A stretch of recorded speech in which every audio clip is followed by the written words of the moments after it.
Salutare oameni buni, eu sunt Andrei, bine v-am regăsit pe canalul meu. Astăzi vom juca probabil cel mai celebru joc din lume și anume Five Nights Freddy's 3. Este probabil, după părerea mea, cel mai scary joc pe care eu unul l-am jucat. Cum se joacă acest joc? Habar nu am. Ia, pot să fac ceva și eu pe aici. Bun, s-a blocat. S-a blocat. Oh my god, what? What? Oh my god. O ușă. Nu. Eu pun pe că o să-mi dea un jumpscare dacă merg pe ușă. Nu. Prefer să mă întorc. Nu. Pe unde? O iau și eu. Ia, dau capul. Oh my god. What? What? Oh my god! What, frate? What? What? Ce s-a întâmplat? Oh my god, deci pe ce am apăsat? Pe ce am apăsat?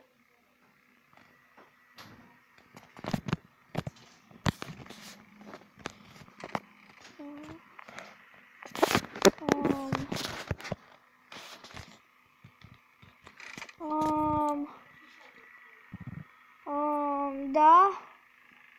Deci ce s-a întâmplat acolo adineaurea? Ăla-i Foxy?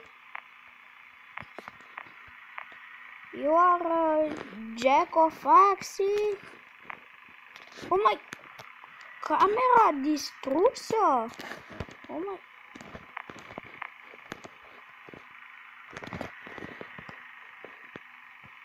De ce camera distrusă? Uite, acolo e ceva. Acolo e ceva.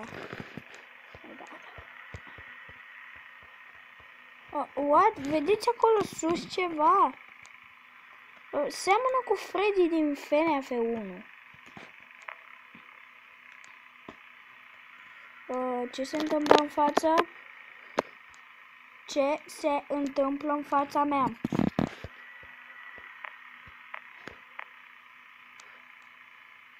Chestia asta nu mergea până acum. Bine. Aha. Bine, deci chestia asta nu mergea până acum.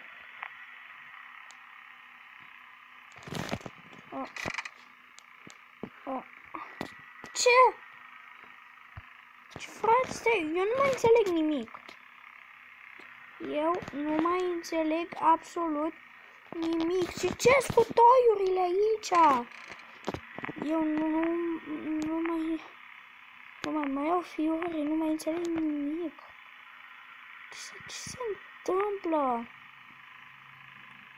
Ce se întâmplă în acest joc? Doamnelor și domnilor, ce se întâmplă în această pizzerie? Totul e absolut distrus. Deci absolut distrus. Cuvânt. Map over. Oh my god, ce e aici? Ce e de bani? Ce am făcut? E blocată. De ce, frate? Mă rog. Ora 6, oameni buni.